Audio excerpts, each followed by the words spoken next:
Hey guys, welcome to another episode of Amber Unfiltered. Today I wanted to do my part 2 video of how I got scammed. But before I do that, don't forget to like, comment, and subscribe. Also, if you want to cash at me at Amber Unfiltered Show, that'd be greatly appreciated. So I'm fresh back from my therapy session. It was really good.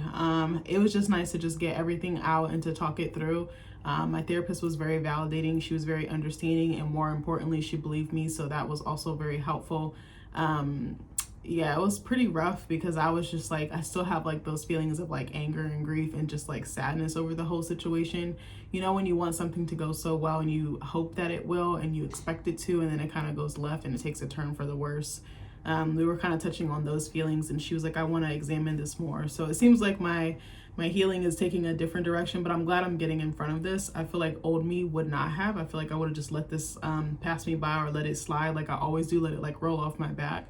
But I'm like, no, bitch, I want my just due, even if it's not, you know, I'm not coming from a vengeful place like revenge necessarily or vengeance.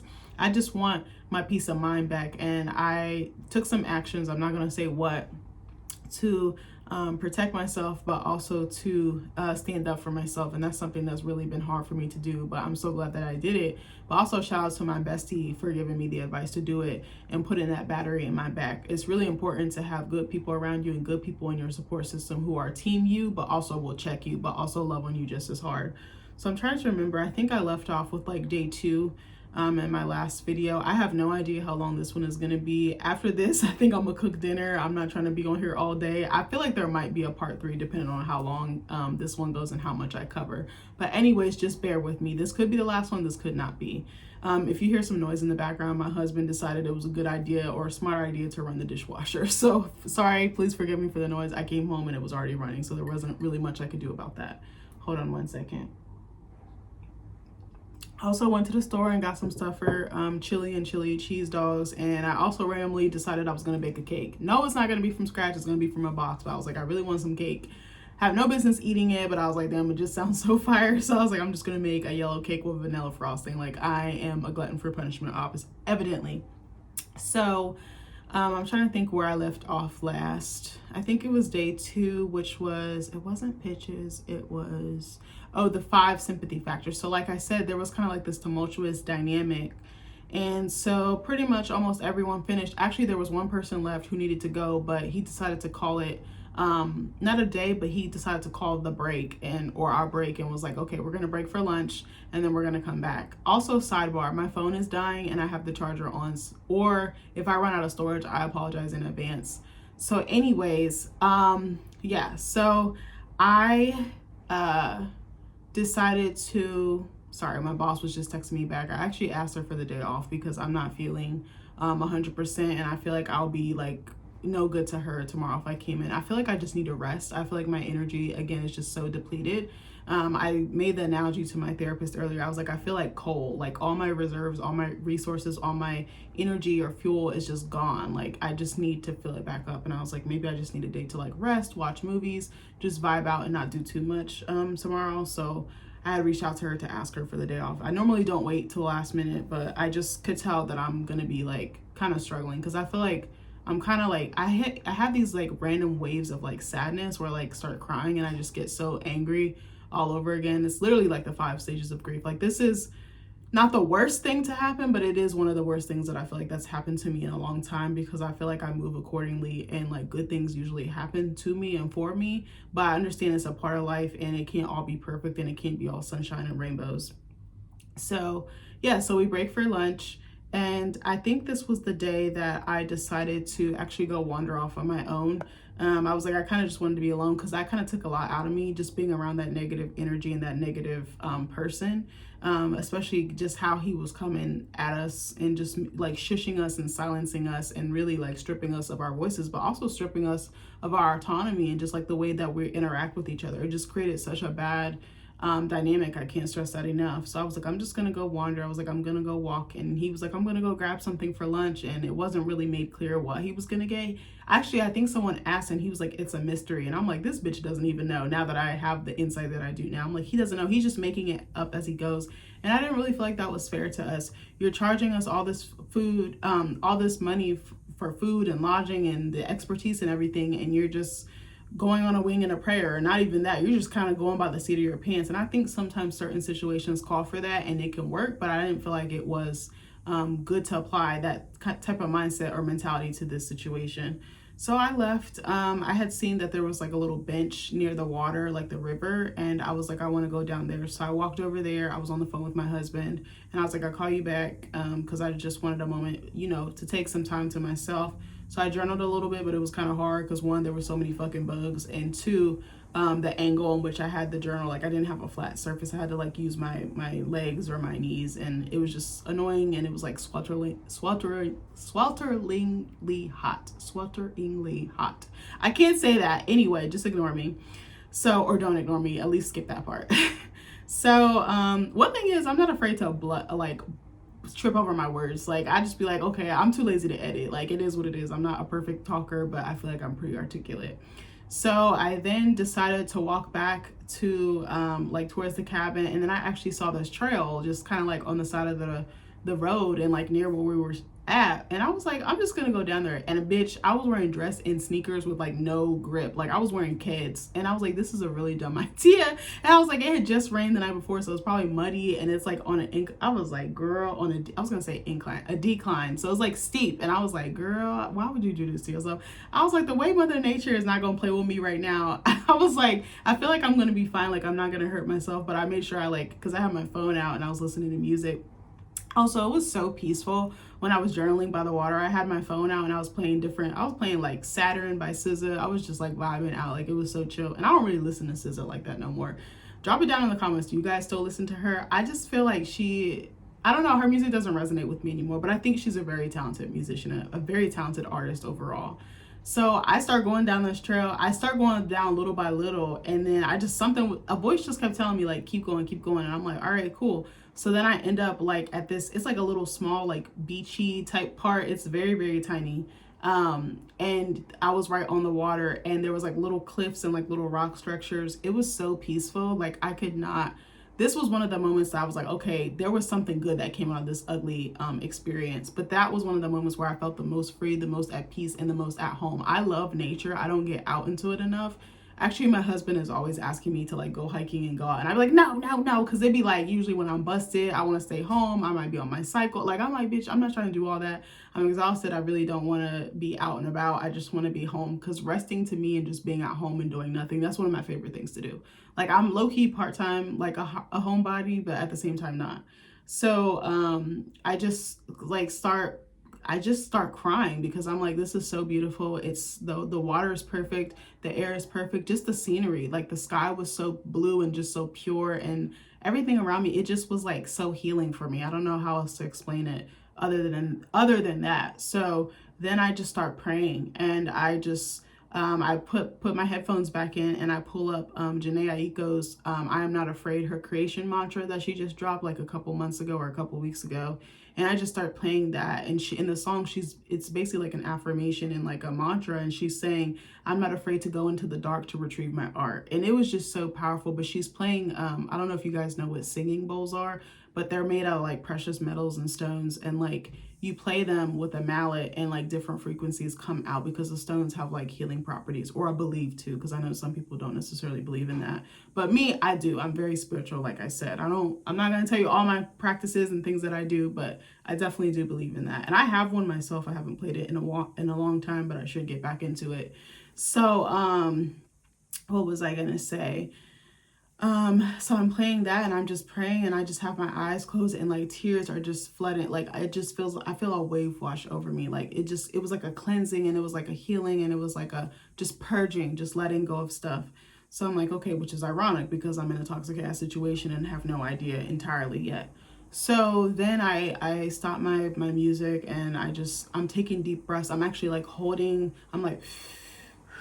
I'm like doing that. I'm like holding my stomach, holding my chest, and just like doing deep breaths and just taking it in. I don't know what made me do that. I had no intention of doing that, no plans of doing that. And so I take my headphones out, and then I actually take out my voice notes, and I just start recording like a prayer, affirmation, and like just praying to God, praying that this book is, I take my time with it, that I really reach my creative peak, and that it's like a collaboration between like my ancestors, God, and myself. Like I really went there. Like it was like a 5 or 6, 7 minute prayer, and I'm just saying, you know, I hope this book resonates with people. I hope people love it. I hope people love it just as much as I do. I hope this book like makes waves, makes splashes. Like I just went all in. It felt like I came from a higher source, and I just was crying the entire time that I was saying it. And then I finally stopped, and I actually took a couple pictures of like me with tears, like the streaks coming down my eye, like my makeup's all fucked up. I just didn't care. I just felt so free. And there wasn't really anyone outside. There was a guy like a little ways down who was like over there with his dog, like playing in the water and stuff. But other than that, it was just me. It was just me and God and me and Mother Nature. And I felt so at peace and just like loved. Like I didn't have a bad feeling like anything was going to happen to me. Because, you know, it's kind of unsafe to be walking around a park by yourself, a state park at that, where there's so many entrances and exits. But I felt something was like, you're going to be fine. You're like, Allstate, are you in good hands? Like I literally felt like I was in good hands because I was in Mother Nature. So then I went back up, like the little hill that I had just, went down. And then I just started playing the music again, like the song that I was telling you about, the Jhené Aiko song. And I'm just looking at everything. I'm looking at the trees. I'm looking at the leaves. I'm just like really taking it all in. And I just stop and I just start snapping pictures because it was so beautiful. Some of the trees like created like a little arch, like almost like a wedding arch or something. It was so beautiful. So I just was stopping and I was just really like observing and just taking it all in. And then I like actually walked past our cabin, and I saw one of the other authors, and he's like, Amber, there's sandwiches, there's shrimp, there's all types of stuff. And I was like, what the fuck? Sandwiches and shrimp? He was like, yeah, it's like chicken salad, egg salad. And I was like, all right. I was like, all right, cool. I'll be there in a minute. And he's like, oh, the vultures are going to descend. They're going to eat it all. And I was like, I'm sure they'll save something for me. So I just keep walking. Something just tells me keep walking. It's just like a higher voice or a higher something connection is telling me like, keep going. So I just keep going. And there's like a little cul-de-sac at the end. And then there's another trail. And I just decided to go down there.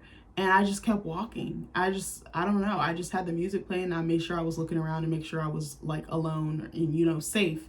And I just kept disappearing into the woods. And what I noticed, I started looking again at like the structures, like the trees, the way that they were twisting, the vines, the trunks. They started, to me, they looked like a woman, like a pregnant woman or like a womb. So I just started snapping pictures again. And I was like, maybe this can inform my book. And yeah, I just kept going. And then finally a voice was like, just stop. And so I turned around, and bitch, as I'm about to exit the trail, I see this big fucking like, remember that movie Anaconda with J-Lo and Ice Cube? Bitch, I shit you not. It felt like that. Maybe that's an exaggeration, but it was huge. It was like that long.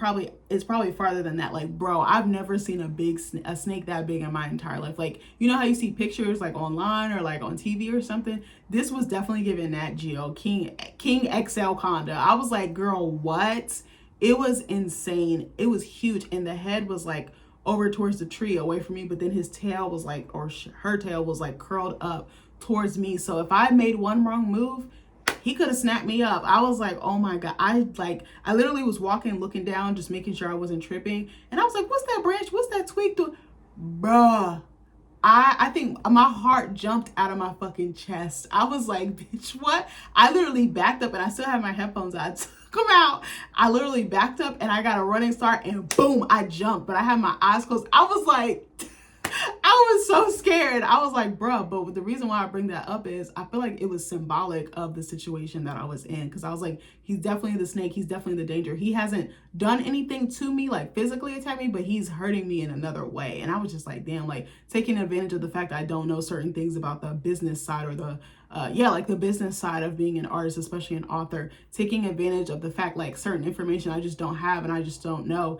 And you have like the upper hand, quote unquote, on me because you are supposedly this veteran, this heavyweight, and I'm like a mere mortal, you know, like it was just so insane. But God really looked out for me. I was like, what you trying to tell me, universe? Like it was so nuts.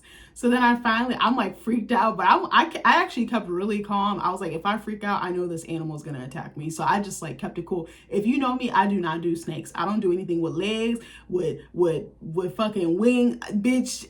No, we actually have a pest control person that comes to our house like quarterly. But one time I found a snake in the front of our house, like by our front door. I never screamed so loud in my life. And it was like a dime compared to, like, it was like a baby compared to this snake that I saw. I was like, oh my God. Like, I was like, this is nuts. I'm laughing now, but in that moment, bitch, I was scared. I hate that American Ninja Warrior. I was like, bitch, like, it was so crazy. I was like, oh, this could only happen like in a movie, but no, bitch, it happened to me.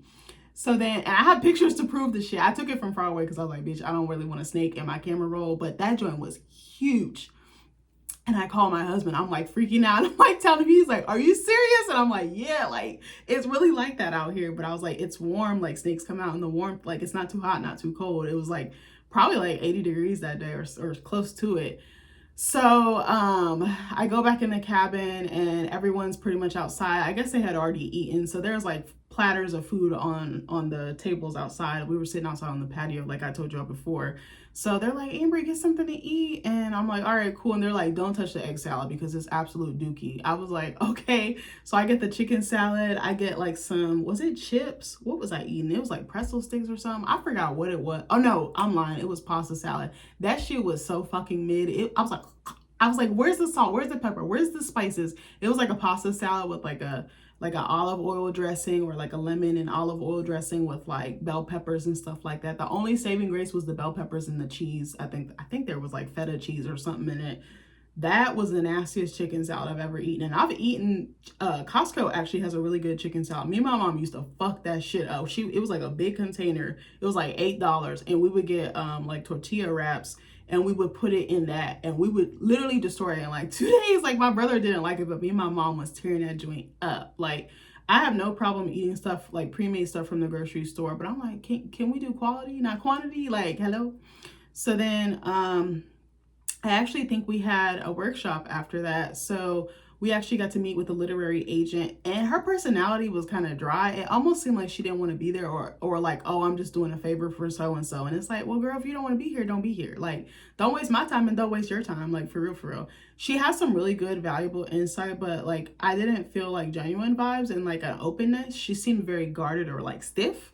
And I was just like, all right, cool. So I took my notes, did whatever I needed to do. She was asking us if we had questions, if we wanted to pitch our books to her. I didn't really feel that deep of a connection. And I was like, I'm kind of like, don't really feel like sharing my stuff with you. Like, I got to really fuck with you to really want to share my art with you. Like, I guess I could be perceived as being overprotective or gatekeepy over my art. I'm getting better about that, but I'm like, I don't really know you like that. I'm probably never going to see you again. So I was like, I'm cool. And like, she wasn't my cup of tea. She wasn't a bad person. She was just, maybe she could have been introverted. Maybe she could have had a bad day. I mean, she's human. Shit happens. But just her vibe, her body language was really telling. And I was like, I'll be peeping shit. I might not say nothing, but I'll be peeping everything. That's a Libra for your ass.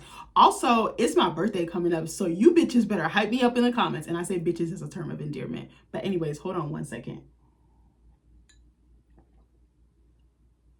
So I got 2 LaCroix here because I know I'm going to be talking for a while. This is the same LaCroix I had from like 2 or 3 hours ago. I usually don't be drinking stuff like the way after the fact because I don't like my stuff to be flat, like soda or anything with carbonation. I'm like, I can't do it. But now my husband rubbing off on me because he likes flat soda. And I be like, bro, what's wrong with you? He will actually drink it. And I'm like, you're disturbing. You're disturbing, actually, because Black people, we don't be doing that. So, but now he got me doing it. He be rubbing off on me. So we had that workshop, and then did we do anything after that? Because that was only till 3 o'clock. So what did we do for the other couple hours? I don't remember. I really don't remember. What did we do after that? I think that day was all right, minus the hostility that happened earlier in the day. And then what did we do after that? I think we met up with him after that and we talked and stuff like that. And then I went, actually, I think that was the day that I went back to my friend's place early because I was like, I don't really want to hang out. I'm exhausted. This is draining. Hearing people talk all day, sitting all day, not really being interactive. Like interactive in the sense of like using my body, being up, like being more sociable. I was like, just sitting in a chair for 8 hours is not really, you know, an uncomfortable chair. A patio chair at that, you know, they're like the metally chairs. Like, it's like, I don't really want to do this. So I went back to my friend's house and she actually had told me the other day she was going to cook. So I had sent her some money because I was like, I know I'm like kind of putting you at an impasse because I just showed up like the same day that I called you. Like we have that type of friendship where like if she called me right now and was like, hey, I need somewhere to crash, I'll be like, all right, cool. Like we're just very, very close and we've been close for a long time. And like also I view her kids as like my siblings. Like I don't really view them as like my like play cousin around. Like that's like my older brother or my little brother or little sisters. So she made spaghetti. When I got home, she gave me some wine and we were just talking about the retreat and everything and like talking about her work day, and she was cooking. It was just like so nice to be served. And not that she was like beneath me or anything, but like someone else to take the reins, someone else to make dinner, someone else to think of dinner. Actually, yeah, I think we went to the store together. She was like, I gotta go get some garlic bread or something like that. And then we randomly decided we were gonna make brownies and ice cream. So I went with her to the store. Then we came back, we were drinking wine, just gossiping, just dishing about our day and everything. And then she made some food. That spaghetti was so motherfucking good. I was like, baby, you put your foot, your elbow, your ancestors' elbow on that motherfucker, because it was so good. I've seen her make it before, but I was like, damn, she has like a whole method. Like she's like a little wizard in the kitchen. She also bakes bread. She bakes sourdough bread from scratch. And she be giving me and my husband loaves, and we be fighting over the loaf. And like, it'd be so bad. But anytime she makes it, I make honey butter from scratch. It's really not that hard. It's literally honey and butter. Some recipes have powdered sugar and they'll have salt to balance out the sweet. But it's so easy to make. I made it last year for the first time for our Friendsgiving, and I've made it a couple more times. She's actually making her bread again this year I'm gonna do another Friendsgiving, and she said she's gonna make it. And I was like, do you want me to make the honey butter or do you? And I think she might make it. But yeah, it's so easy to make. It's mad easy. And it's like restaurant quality when you do it yourself.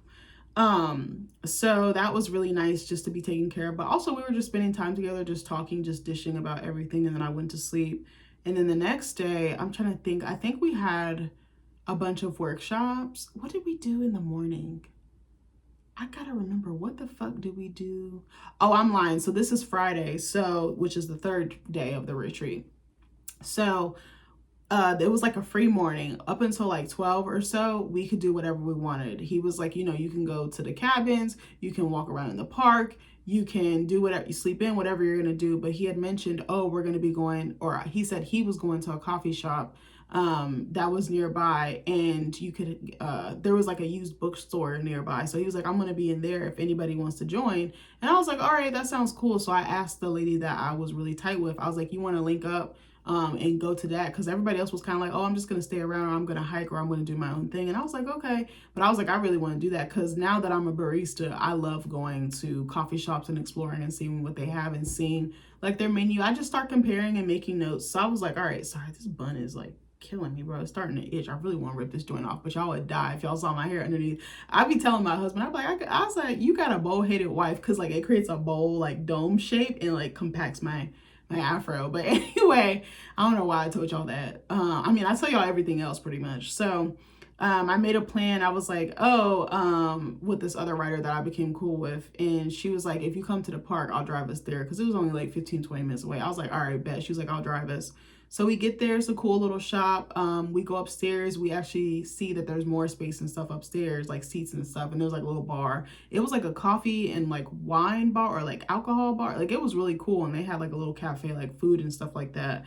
So we go upstairs and we see the host there, and he's with one of the authors. Now he was like doing like a one-on-one, like more personable. And I thought that was interesting, because he kind of was ragging on this guy, like he didn't understand. So I think he just went on attack mode when we were in a group setting. But this time it seemed like they were getting on good terms, and you could tell that author was like being defensive, because he was like, why the fuck would you, like, he was protecting his art. Like he was like, no, but it's this and this, like it's X, Y, and Z. But he wasn't trying to hear it. The story was really unique, and it was very complex. So I think that was the hard part, because even me, I was like, I don't really understand that. But then when I actually talked to that author one-on-one, like later, I was like, oh, this sounds cool as hell. Like I will support you, bro. So he was telling us, he was like, oh, I've been reading his work and I've been talking, and I'm shocked. He's really good. And I read someone else's work, someone else that he was ragging on, and I'm shocked. It was so good. And I'm like, you didn't even give them a fighting chance or a fair chance. Like you just out here just shitting on them. I'm like, maybe because you're projecting, maybe because your shit ain't so airtight. Now you got to tramp on everybody else's shit or stomp on their shit. So me and the writer we decided to go, or the author I should say, we went downstairs, we ordered something to eat, got some coffee, got some food. The food was fucking busting. That was actually one of the best things I had eaten besides the spaghetti.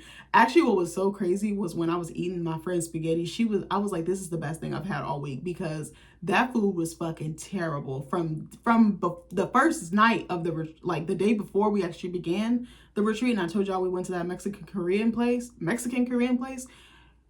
everything that I had eaten for like the past several days, I was like, this is all garbage. Like, her food was so good. And the food that I had there at this cafe, they had something called a breakfast salad. It was like chorizo, which is Spanish sausage. It's like in crumbles or bits. And they had like home fries. They had this pepper. I don't know. It was like a red pepper that I'd never seen before. Kind of gave like, what's that pepper called? Not poblano. What's the one that Nick likes to eat? The red one. I should know what it is. Oh my God, hold on. I have to look this up because now it's killing me. It was a pepper. It's a red pepper. Peppadews. Yes, I think it's Peppadews. Sorry, I didn't even need to open my laptop. I think it was a Peppadew or something to that effect. And Peppadews have like a sweetness to them, like a sweet heat. Remember when Clarence NYC said that about Queen Naija, and she's still with this man talking about she would leave a guy if she was with him for 10 years and he didn't marry her. And I'm like, it looked to me like you're not going nowhere. Claire Bear. I'm sorry. I had to throw shade. I'm sorry. Queen Naija cool in my book. Hold on one second. I really don't think she needed that BBL though. Like, her body was tea before that. But anyways, so yeah, so the salad had the stuff in it, and then it had like greens in it, like arugula or whatever, or like spinach or some type of mixture, and then it had egg on top. So you could get your eggs cooked any way, like to order. So I did scrambled, and it was kind of like a little omelet. I had never eaten like eggs with like a salad before, like together in the same dish. Like the eggs were on top of it. And I was like, damn, that thing was so good. The dressing was so good. I was so bummed because I couldn't finish it. But it was really, really fucking good. And I was like, damn, I wish I didn't have to. I threw it away because I was like, bro, the salad's not going to hold. And I was like, I don't see myself eating this later. I got to be realistic. It wasn't like I could take it home or anything.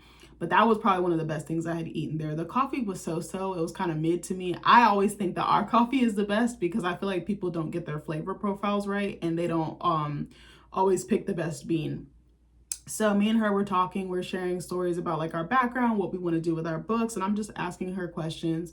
And then the host and the author that were upstairs come downstairs, and we start talking to the author, and then he was like, oh, my wife's nearby. So then she comes in and we start talking to her, and she was such a lovely human being. Like, she was so sweet. She was like asking us about our books, and she was like really invested and engaged in the conversation. And come to find out, she actually teaches poetry. So I was like, I'm going to try to see if I can take a class with her. I just enjoyed speaking with her. She just a lovely human being. Like, I was like, oh my gosh, like she could have been a complete whatever, but she really wasn't. She was so open. And I was like, well, damn, why didn't we have this type of energy? Why didn't she teach something, you know, at the retreat? Like, I would have loved to be taught by her because she seems so gentle and so loving and so invested, I think, compared to that guy that actually ran the retreat. So then we wrapped up, and then like after they left, and then we wrapped up and we went back to the park, and we went back to the cabin that we were working out of.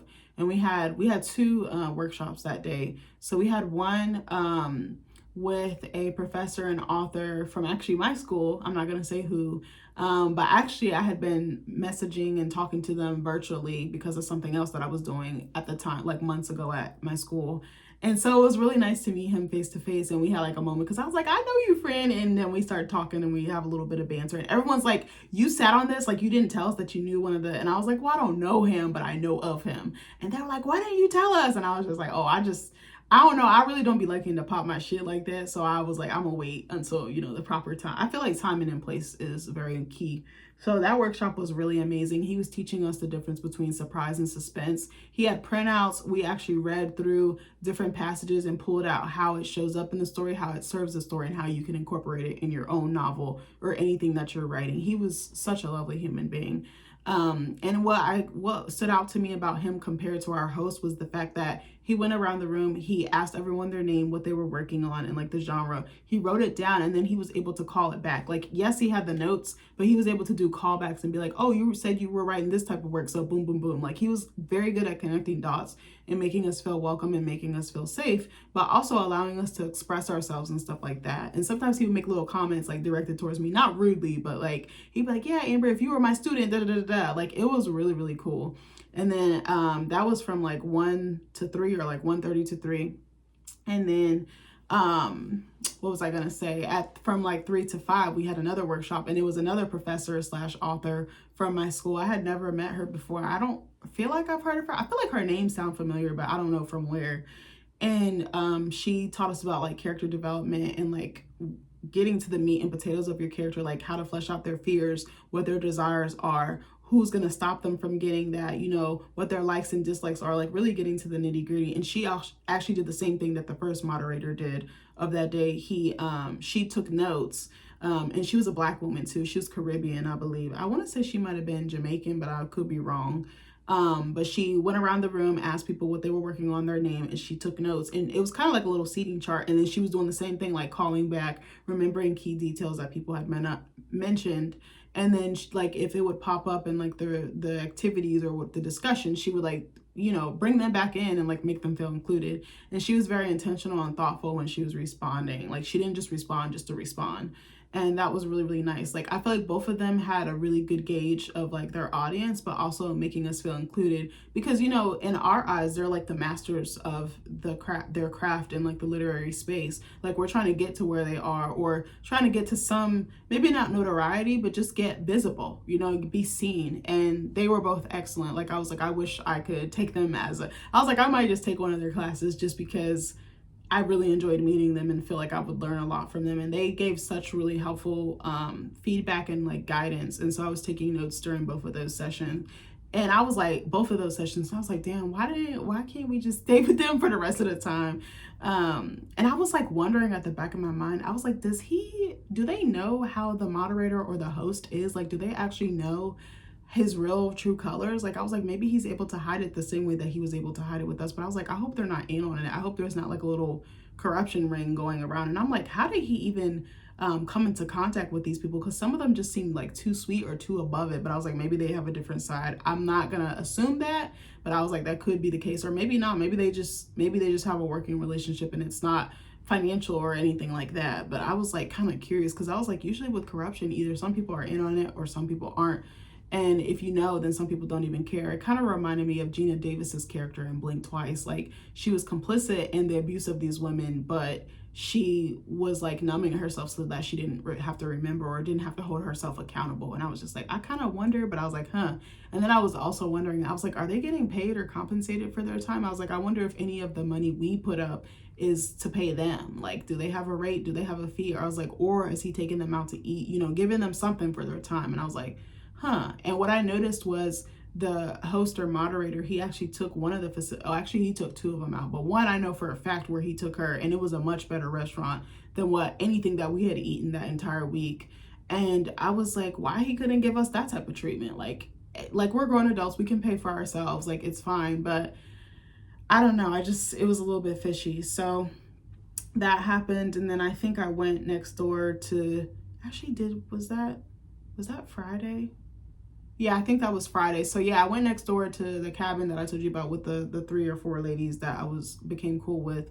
And we hung out for a little bit, we talked, and we started again comparing notes and started noticing little things. And then we decided to go out to eat. So we went out to Uncle Julio's. That was so much fun. I tell you, like, the environment and the company that you keep, it makes a world of difference. Without him around, it felt like you could breathe. It felt like when you were in the room with him, he had you like on a tight leash, like you were suffocating. But when he wasn't around, it felt like everybody could be free and like express themselves, and like their true colors and true like energies and like light could come out. Like that's the difference that I noticed.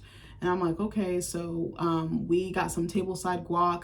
I ordered 2 drinks. I had mango margaritas and I was living my best life. I got some enchiladas. Like we were just having such a good conversation and bouncing ideas off of each other. And there was just like a camaraderie that I could not get over. I was like, this is hard to find in my everyday life. Like I said in another video, it's really hard making friends in your adult hood, and like, you know, finding creatives who kind of like navigate and move the way that you do. And maybe they're not writing the same genres or writing the same stories, but just like that kinship, you know, it's really hard to find that and to keep that, like maintain it. So that was good. And then I came back to the park. I went home. Something else I really loved was that we would all look out for each other, just in little or big ways. Like they would walk me to my car if I was like out, you know, staying there late, because they were all on property. So they were like, Amber, we're gonna walk you to their car. They're getting flashlights. They're like walking me literally to my car door, making sure I'm good, asking me to text them when I'm home. Like it was just the safety for me. They actually made me feel safer more safe than our moderator, which is crazy because I'm like, you're supposed to be curating the space and then you're supposed to let us flourish in said space. So I had kind of been feeling like really run down. I felt like just like sagging, like someone was just like, you know, when like you go your eyes like that, like I just felt like someone was just like like someone was taking their fingers on my face and just pulling my whole body down. Like I just felt weighed down or bogged down, and I couldn't explain it. I was like, oh, I just must be tired from the commute, you know, it's outside of my normal schedule, I'm having really long days. But I'm like, hold up, I've worked long days, 12, 13, 14-hour days, whether it was work, school, some combination of something, and I haven't felt this tired before. Like I'm tired, but it's not, it's like a different type of tired. Like I'm tired. You know, when Black people say tired without the R, like you really tired. Like it felt like my spirit was tired. It felt like my mind was tired. It felt like my mental, like I was like, something's not right. I couldn't put my finger on it. And I was like, it's him. I didn't realize at the time, but it's him. Actually, what's crazy to me too is that the movie Him came out the week that I went on this retreat. And I was like, this literally feels like my horror movie, like a veteran or an icon trying to get, you know what I mean? Like an amateur or someone who has so much potential and star power coming up, and they're like meeting in the middle. That's kind of what it felt like. I was like, this is my horror story. This is my horror movie. Like it literally felt like that. So that probably gave some key information away. I don't really care anymore. So I still won't say any names or anything like that, or I'm going to try my best not to. So what was I gonna say? I forgot my train of thought. What was I gonna say? So anyways, I went home and bro, I couldn't sleep. I was like, what is wrong with me? I stayed up a little bit talking to my friend for like an hour or so, and then we were like, all right, we're gonna call it a night. And this is Friday night going into Saturday. I was like, I cannot sleep. My mind, I was like disturbed. I was like, I don't know what it is. I was like, it's something about this guy. I was like, I can't quite put my finger on it. Like he was just so Jekyll and Hyde. He was so hot and cold. I was like, something is not right. I was like, he's like a chameleon. I can't see his true colors. I was like, he's clouding my vision. I was like, I don't like that. I was like, I don't know what this is, but I was like, something's not right. So then I was just on Facebook doom scrolling, and I was just so sad. I felt like I said, weighed down. And then I started missing my husband. I started missing like my house, my dog, just like, you know, the simplicities of like my routine and like my safety net. Not to say I wasn't safe at my friend's house, because that wasn't the case, but I just started feeling sad and I could not stop crying. And then something was like, you need to look online. So I just started looking online, reviews of the guy that was hosting the retreat. And then I started looking up his other events to try to see if anybody else had any reviews or anything. And it was like kind of hard to find anything. It was like one of those like secret companies that pop up and they're like, we're a startup, we're a tech this, we're a tech that. And then you really can't find any information. To me, that's really sketch. Almost like if you can't find employee reviews or job ratings from a company because they're keeping it a secret. Like I was like, I don't like that feeling. I was like, I don't like when I don't know something. I was like, that it's like you're like this. Like I'm like, I don't like that, because that tells me that something is wrong. So I start looking, and it's saying verbatim, all the reviews are dating back from different periods, 2011, 2015, 2016, even recently, and they're all saying the same thing that we were all talking about amongst ourselves, but also what I'm feeling, the egotisticalness, overselling and under-delivering, or over-promising and under-delivering, claiming to be an expert, but really he's not vetted, he's not as high up. And then when I started looking at his resume, he really doesn't have a lot of writing experience himself or published publications. I was like, I have more publications than him, and I'm not even a full-blown novelist yet. I was like, I have 4 or 5 publications I could rattle off right now. He had like 1 or 2, and I was just like, and it seemed like it was something that maybe had happened like years ago. I was like, and little comments he was making made me feel like he didn't really have his foot on the industry's neck, or he didn't have his foot in that door like he said. Like maybe he once did, but didn't anymore.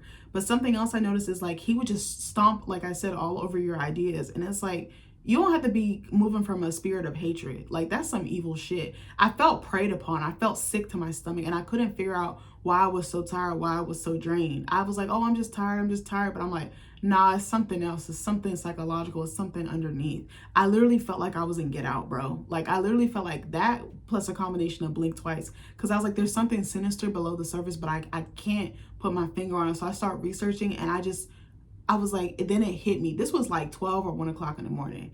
And it was like, sorry, the group chat is going crazy right now. So I'm in a group chat with some of the authors. And it was like, what was I about to say? I just felt off, and it was at that moment when I was like, I got scammed. I was like, he didn't do what he said he was gonna do. And I was like, he like took our money and preyed on the fact that we were like ignorant to certain things in the industry, and he abused it. I literally felt like it was like an abuse of power. Like he knows that he holds the upper hand because he knows things that we don't know, and he has connections that we don't have. And I was like, you sick fuck. I was like, you're a fucking predator. That's why I was feeling so disturbed and why I was feeling so uneasy.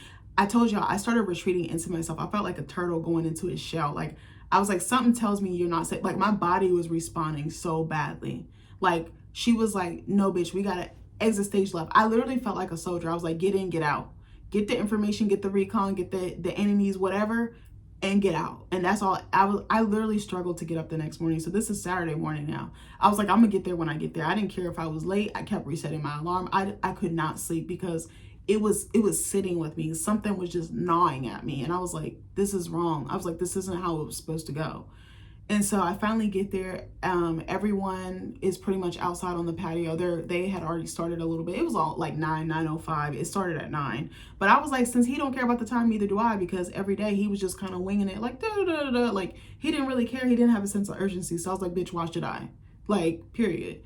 So I'm sitting down and I grab a chair, and I didn't say good morning. Like, I look like what I felt like. Like, I'm not good at hiding my expressions and how I feel about shit.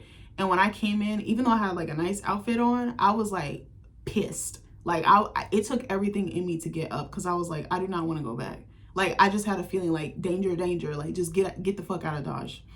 And so I grab a chair and I come outside and I sit in between two of the authors that I had been bonding with. And he's like finishing up his spiel about what we're going to do for today. So that morning we were supposed to do a dialogue conversation or like workshop with him that he was supposed to run, and telling us how like dialogue informs story or informs your work and how you can use it to your advantage. He didn't do that. He changed it. That was another thing. He would change stuff at the drop of a hat, just when he felt like it and what he felt like doing. And I was like, that's not considerate of our time. And if you're going to do that, then let somebody know. It's fine if you want to change it. Maybe you're saying, hey, these writers have strengths in this area, so let me cater to that. I could see that, but he wasn't even doing that. And let me go back for a second. On the first day when we did our pitches, he actually had sent out a schedule ahead of time. And it said novel development 1 and novel development 2. We didn't talk on anything about novel development. It was straight pitches the entire day from 9 o'clock to 5 o'clock with a break from like 12 to 1:30. I was like, this almost was mine. I was like, okay. So on the schedule, it said that we were going to be doing dialogue, and then we were going to have some like consultations, or was it consultations? Or no, I'm sorry. We were going to have dialogue, and then we were going to have a workshop in the afternoon. Bitch, he changes it. He's like, oh, we're going to do editorial consults instead. He's like, everyone take out your laptops and show me your first pages. I was mortified. I was like, bitch, what? I was like, I only have a few pages. Like, other people had like 40 pages. Some had 90. I am so green in this. So I already felt kind of like insecure and inadequate, because I was like, bro, I don't have that much, but I want to flesh it out. I came here for a reason. I came here to get assistance. I came here to get support. I came here to hopefully write and to add to this, to expand on this, because that's my biggest thing. I just need help with the expansion. I need help putting the pieces in order and moving them across the board, so to speak. Nope, we were supposed to do the editorial consults on Sunday. No, he moved it up a day. Didn't give us any warning. I was like, oh my God. So he the same thing he did to me with, oh, you're so smug, you can go first. My friend that I told you all about, she was writing the memoir. He called her out in front of the whole group. He was like, you, come on. And I was like, I'm like, why is he? And he was picking on her the entire time. Like, there was a little bit of a underlying tension because he created that. So she goes to sit at his table, because there's 2 tables on the patio. She goes to sit at his table and they start the consult. And I guess we were talking too loud. I wasn't really talking, but other people were. And he was like, you guys need to keep it down. And I was like, but it was like the tone. Like, you could have said, hey guys, do you mind moving your conversation inside? Like, there's plenty of ways to phrase that. And you just rude, just nasty. And it's like, okay, you want to be the loudest in the room and you want to shush and silence everyone else. Got it. Duly noted. Hold on one second. So I'm like, bitch. So we all go inside, and then one by one we all go. I'm shitting bricks because I'm like, I'm so nervous. I don't feel prepared. This blindsided me. And I was like, I don't have as much work or as much content as everyone else. So I'm just panicking. And then the food that I ate the night before, it tore me up. So it was like nervous shits and then like food shits. It was like, bitch, don't eat that again. The enchilada was like, oh, I'll see you in the morning. I see you. I see you. What did Jake Sully say? I see you. Like, that was the enchilada, bitch. Look at me. I'm the captain now. I was like, oh my God. I'm sorry. I feel like I'm about to run out of room. This video about to be long as hell. I think there is going to be a part 3. So I'm like, all right, cool. And so finally I go. Actually, there was like a few of us left. So one of the other writers, she was like, Amber, I want to go last. So can you and so-and-so go first? And I'm like, oh, I really don't want to go. But I was like, I guess it's better late than never. So finally I go. And basically the consultation, and I told y'all we did assignments before this that had some of our work in it. He was like, oh, excuse me. He wanted us to hand him our laptop and read the pages off of that. I was like, this is so unprofessional. He was so unprepared. I was like, if you're going to do this, at least be prepared. Like, you could have told us, hey, last night, can you guys email me your stuff and I'll look it over tonight or in between tonight and tomorrow. Like, there was plenty of ways to go about that. He just did not care. It was like everything was on the spur of the moment by the seat of his pants, like I said earlier. It was really frustrating. So he's just sitting there reading your stuff on your laptop and you're just looking around, and I didn't dare bring my phone out there because he was so hot and cold and hostile that I was like, I feel like he would be pissed if I brought my phone out here and it was like texting or was on Facebook or something. Yes, I'm in my auntie era. I be on Facebook and Instagram the most. I do have a Twitter and I use it occasionally, mostly for this and if I'm tweeting about something I'm watching, but other than that, I don't really use it. But bro, it was so awkward because he's just sitting there reading it and it's just dead quiet. I was like, okay. So then he actually did give me some good pointers, but then it was just like, certain stuff, it was like he was trying to change and like take control or dominate, and I was like, I don't really appreciate that. Like, you have to be sensitive with artists. As Erykah Badu said, I'm an artist and I'm sensitive about my shit because that is to the T how it is for me. I can't speak for other artists, but that's definitely my my MO. So we're talking, we wrap everything up and it went all right. And then I'm trying to remember what happened after that. I think lunch, he said, or no, I'm sorry, the guy that was doing our workshop at 1:30 came. He came early. We had no idea he was going to be there. We just see this guy walk up and I'm like, who the fuck is this? He could be a school shooter or something. Not this motherfucker. Like, he kind of gave that tease a little bit, but like older. But anyway, that guy, he was nice. He was just a little quirky. He kind of had like that Jim Carrey, like eccentric energy. So I'm like, okay. Okay. So he is like, oh, I'm about to go out to lunch with so-and-so. You guys are good, right? And we're like, what about lunch? He's like, oh, there's some sandwiches, the egg salad and the nasty ass chicken salad I told y'all about. He was like, oh, y'all can eat that. And somebody was like, there's not that many left. And this is from a couple days ago. So it's probably not as fresh, you know, and then we don't know how long it's been sitting in the store.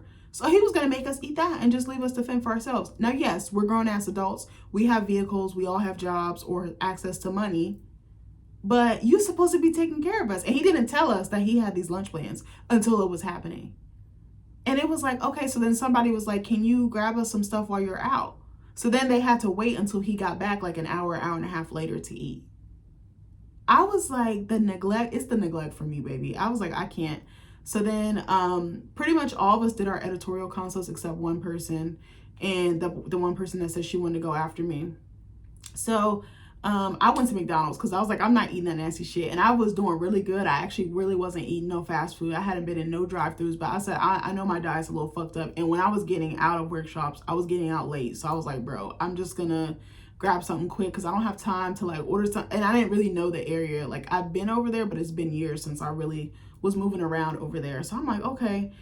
So I grabbed the McDonald's. I asked one of the authors, the one that I was really tight with, I said, do you want anything? She's like, give me a large Sprite. She's like, I'll Venmo you. I said, don't worry about it. It's just a drink. Like, if it was a meal, it would have been different. Because you know, McDonald's, you got to take out a loan to get a meal there now. Like, it used to be so affordable. I don't know what the fuck happened. Inflation, recession, whatever the case may be. So I come back and then I stuffed my face in the car because I was like, I really don't want to be around anybody. I just felt sad. I just felt heavy. Like, I couldn't get over that. So then I go inside to give her Sprite, and she was like, you want to go for a walk? So me and her go for a walk. Again, we start comparing notes. We start talking. We start noticing how narcissistic, how egotistical, how hostile he is. And we're like, did you see this? Did you see that? And how did he, like, we just start going back and forth, and we just peeping everything. And mind you, she's a therapist, so she's really good at peeping game. Like, I was like, oh my God, like in a past life, I think I was a therapist. But anyway, so then we walk back, and then it's about time for our last workshop to start, and we're going to learn about dramatic scenes in a novel. The guy that was running it was not a novelist. He was a playwright. I was like, and then something else too, whenever the facilitators would start the workshop, they'd be like, so what is so-and-so say, like, what's the title of the workshop and what am I doing again? And it wouldn't be in line with what they were supposed to be teaching. So I'm like, he's promising this, but then they're only capable of X. I was like, what is that? I mean, a lot of it is translatable and applicable in different mediums, but with writing, there's so many different mediums. There's plays, there's music, there's books, there's scripts, you know, for TV and film. Like, there's so many different things. And I was just like, oh my God, this guy is, he moves funny. And I was like, I don't like that shit. He literally moves like a snake. And I remember I was on the phone with my dad, telling my dad about this. Shout out to my dad, because he really held space for me and let me vent, and he validated me when I told him about what happened. But he was like, what was it? I said to my dad, I said, I don't know which one was worse, the snake that I saw in the fucking woods on the trail, or the snake, the human one that I'm dealing with every day for the last several days. And my dad was like, but for real, for real. I said, but for real, out this motherfucker, I think he's worse. At least I can see it coming. Human snakes, they different. You don't see them coming. That's really what scared me about this situation. And I just kept feeling unsafe. That was the biggest thing. Like I said, I felt so unsafe. And so, that happened. And then while we're in the workshop, we hear him with the last, we see him outside with the last author on the patio doing her editorial consult. So it starts getting loud, like not arguing, but you could tell it's passionate. And I was like, she's not one to bite her tongue or mince words. So I was like, you better come correct. She's out there eating him alive. So then after the workshop, I go back to their cabin and she breaks everything down. The shit that he said to her was so heinous. I'm not going to repeat it on this channel because I don't want to put her on blast like that. But it was disgusting. And I was just like, this validated my point. Like, it was like we were all validated, but we all felt bad because it's like she didn't deserve that. And anytime he would get in the consultation or a one-on-one with you, he would decenter your work and decenter you as an artist and make it about himself. Because he did it to me. He did it to pretty much everybody there. Again, we were all comparing notes because he had this like hold over us. It was like a tyrant. And then we would, like, when he wasn't around, we would start exchanging stories and stuff. And it's like, oh, he said this to you. He said the same thing to me. But then he did da-da-da-da. Like, it was crazy. Crazy. I never, literally, when I tell you I thought I was in Get Out in the fucking sunken place. Remember when Georgina was crying and she was like, no, no, no, no, no. That literally was me with the tears coming down your eye. Or Chris on the couch holding the armchair and he's got the tear rolling down his eye as he's being hypnotized by Rose's mom. Bitch, that was me. I was like, something is wrong. I was like, I can't do this. And then there was supposed to be a dinner later that night. So then I'm catching up with them and she's telling us everything. And they're like, oh, did you know that he's doing some of the wrap-up consultations? So there was another consultation, which I felt like could have been blended with the editorial. Like, this last one was supposed to be like a next steps thing. Like, okay, you need to get your setting in order. You need to get your protagonist in order, or you need to go to pitch conferences or whatever the case may be. Like, he was supposed to tell us, you know, a next plan of action to continue working on our novels. So they were like, oh, he's doing some of them right now. You should go see. He said if you do it today, you can leave early because the retreat was supposed to be until Sunday. But I was like, baby, I did not want to come back the next day. I didn't even want to come back on Saturday. But I was like, I had to push myself. Like, get your money's worth. Try to get information and get what you need and move on. Like, that was my thought. I was like, I didn't spend this much money just to give up and just to quit. So I was like, all right, I can do one last whatever with him. Bro, the consultation was so So first of all, I'm pretty sure he was checking out my fucking chest. Or let me back up. So a couple of authors were in front of me. So we're just waiting around. We're just talking. And I see someone go out and you can tell that he's trying to badger her. This person is so talented in like their marketing and just like their grip on their career. So it was like he was trying to get something out of her. We're looking and we see the body language. She's got her arms crossed. She's defensive and you can tell she's done with the conversation, but whatever it was he was asking her, he was pushing her. Because at first he was like sitting back, relaxed like this. Then all of a sudden we see him leaning forward. He's pointing. He's like banging his hand on the table. Like, it gets very animated. And I was like, she's not the one either. Like, we had a lot of powerful women in this retreat. And honestly, that's what really helped me down. And they validated me and they made me feel seen and they were understanding and completely on my side. But same goes for them. Like, I was the same way. And I was like, oh my gosh. And I remember she went out and she was like, I'm going to make this short and sweet. And then he held her hostage for like 20 or 30 minutes. That was another thing. He was holding people hostage in the conversation because he would want something out of them. So then when it finally came to be my turn, one of the other authors was like, hey, can you ask him if he has space for more authors to do their consults? Because the way I heard it was like, oh, he only wanted to do some of the group today and then some tomorrow, because probably trying to gatekeep and hold us hostage longer than we needed to, because he probably could have done them all that night, to be honest, and we could have been done that night. So I like open the sliding glass door because he's sitting outside on the patio. And I'm like, hey, do you have time and energy for any other authors? I was like, I don't know how many people you've seen, but they were asking me if you have space for this. Of course, why wouldn't I? Like, just completely defensive, condescending. I mean, I've got all day. And I was like, okay, well, I was just making sure because you've been talking to people all day and I know that can be draining. Of course. I was like, okay. So hold on one second. So then, what was I gonna say? So then I like moved the chair back and I'm like standing up and I put my laptop on the table, and I swear to God, I thought he was looking at my chest because he was looking at me, but it was like from here down, like, you know, here down. And I was just like, what is he looking at? It felt like, my, what big teeth you have. Like, it felt like a big bad wolf trying to hide his daggers or trying to hide his fangs. And it made me so uncomfortable. So then I sit down and I said, well, how would you like to start? And he's like, can you bring up your pitch again? And I'm like, the pitch that I just gave you the other day? Like, it was only but a few days ago. So I'm like, okay, I can bring it up. I was like, give me a second. And he's like, I was like, do you want me to read it or do you? I want to read it. I was like, okay. So then I hand him my laptop and he just holds on to my laptop the entire conversation. It's one thing to read something and maybe hold on to it for a couple of minutes, but he had it the entire conversation. And I wanted to be like, can you give me my shit back? But that's what I'm saying. Like, the power and control. He always needed to be in power and he always needed to be in control to the detriment of the other person. And I was just like, that's kind of weird. Like, we just talked about this the other day. Mind you, he took no notes. He didn't care to remember anything. Like, he was just all over the place. Sometimes he will remember stuff, but then you would have to repeat it to him. And I was like, okay, I get it. You're an older gentleman, but I don't think that that's an excuse. Because, like, my granddad is, like, 85, and this man is sharp. Like, actually, no, he's 80. He's sharp as fuck. My great-grandmother is 90. She's sharp as fuck. So I was like, age is not an excuse to me. Unless you have, like, Parkinson's or Alzheimer's or dementia or something to that effect, then I could totally see that. But I was like, no, he seems pretty sharp because he's out here terrorizing people. So anyway, we go through my pitch, and then he starts asking me questions. And I had a separate note on my notepad app pulled up so I could take notes. I didn't even do that because he hijacked it. And I felt so scared. Like, I couldn't even ask for my stuff back because he's just such a dominating force, such a dominating energy. So I'm like, all right. So we talked through everything. He gives me some tips. He actually gave me some pretty good tips, which is crazy because I noticed with some people he would want to give his expertise, and then others I felt like he was gatekeeping or he didn't want to share at all. And I was just like, you can't pick and choose. You need to be equal to everyone across the board. You need to be fair and just across the whole spectrum. So we talk, and then it pretty much wraps up. And bro, he gives me my laptop back, and then my computer does this weird thing where it pops up with this web browser and it'll interfere with stuff I'm working on. So it kept doing that while sorry, my titty itch. I'm sorry. So it kept doing that while we were doing our consultation, while he was looking at my laptop, and he was like, he made these little comments that made me be like, does this like me? Like, bro, I'm married, happily married. Like, I don't want your old ass. You're like almost 3 times my age. Like, you're at least 2 times my age, 2.5 times my age, literally. And he was like, this is the only thing that I'm not going to miss about you. And I was like, what the fuck? Like, I think it was like that flirty banter, like that sarcastic, sassy. And I was like, okay. And then all of a sudden he starts telling stories about himself. Again, like I said earlier, decentering me as an artist and decentering my work.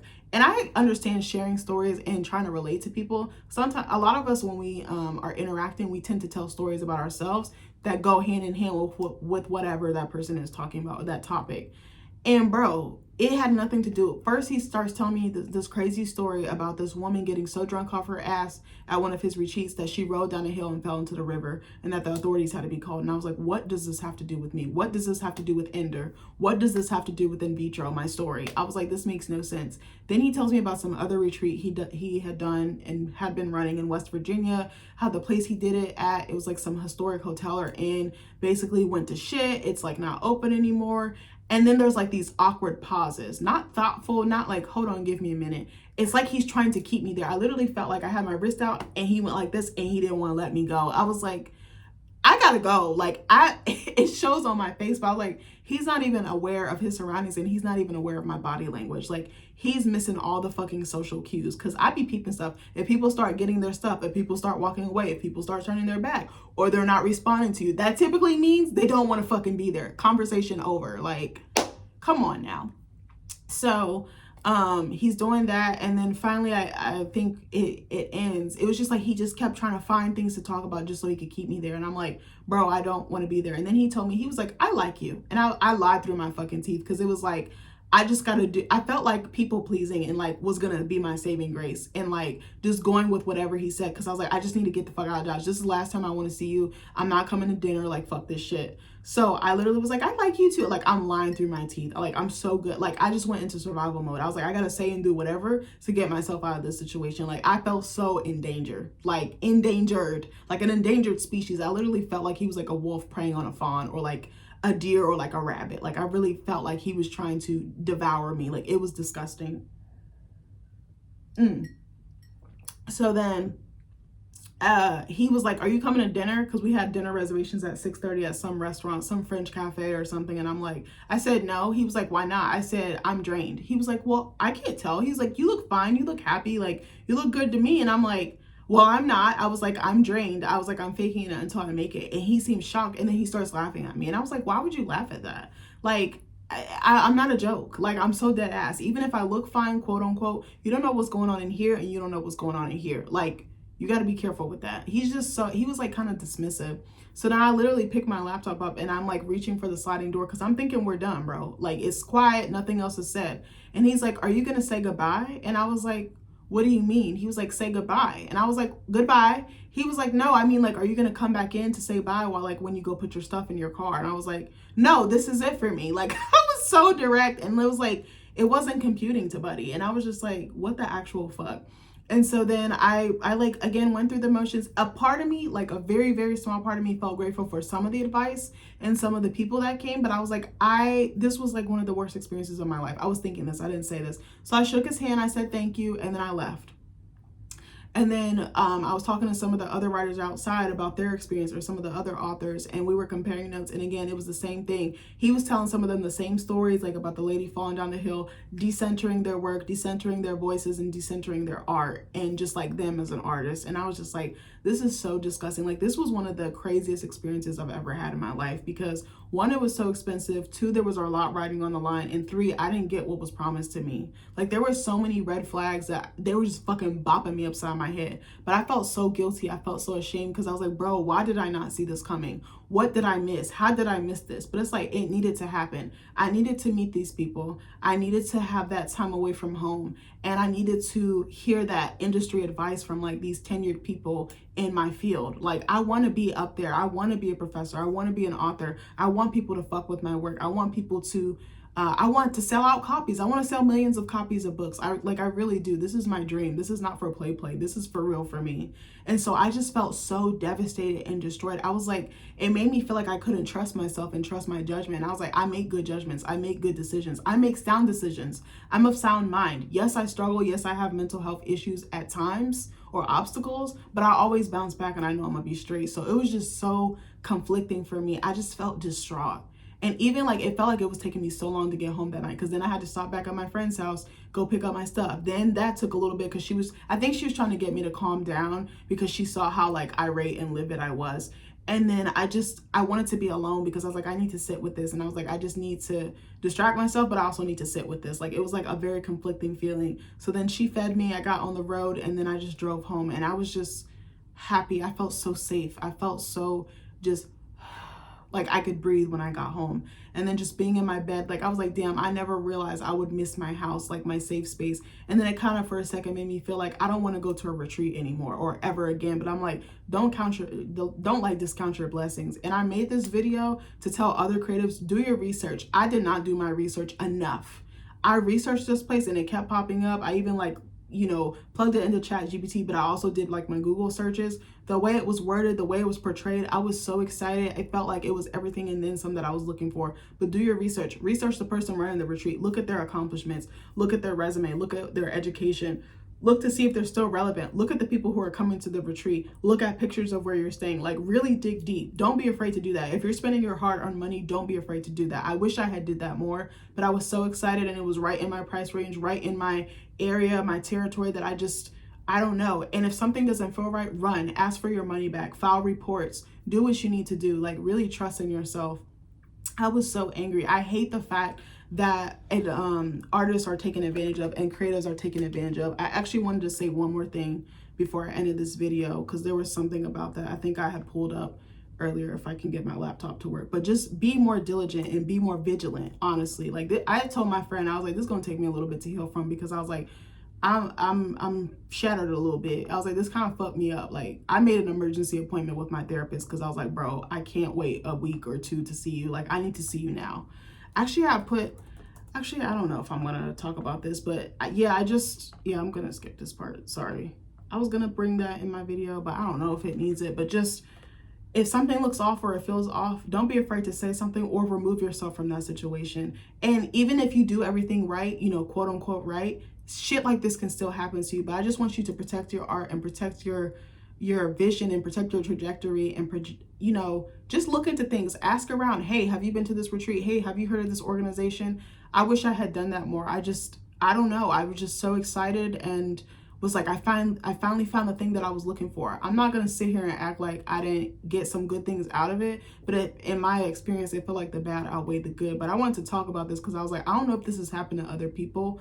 I don't know, even if it's not like a retreat or something, maybe something else. Maybe you didn't get what was paid for, and maybe you got like, but this shit hurt. I was like, I want my just due. I told my therapist earlier, I was like, I want all the smoke. And like I said, I've done some stuff to put in place to protect myself, but also to stand up for myself and take some action instead of just laying and like taking it, you know? And I'm not that type of person normally, but I was like, he stole like my peace of mind. He stole like my art, you know, my art in a sense of like preying on the fact that I'm like new to this, but not true to this. Or maybe that's the wrong way, but saying like, you know, like he stole that creative energy, like that excitement that I had, that passion that I had. He also stole some of my innocence. I feel like a different version of me is like low-key coming out of this. Like, I almost felt like when I went into the woods with that snake, I feel like a new version of me came out. Like I shed a skin. I shed a version of myself that I might not be able to get back.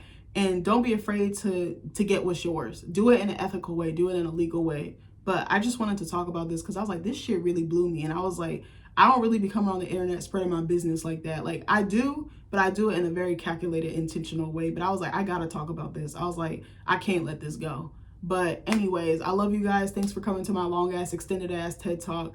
I hope you guys I hope that this makes you like more vigilant when you're pursuing your creative interests, and that you don't let people take you for granted, because there's some evil, fucked up ass people out there. But don't let it harden you. Keep going and keep trying and bounce back from this. You don't have to like let it, I don't want to say don't let it define you, because I think in some ways it can, but don't be afraid to put yourself out there and keep trying. Not everybody will move like this, but just keep your eyes open, because there's some fucking snakes in this grass, bitch. But anyways, I love you guys, and I'll see you in the next video. Bye.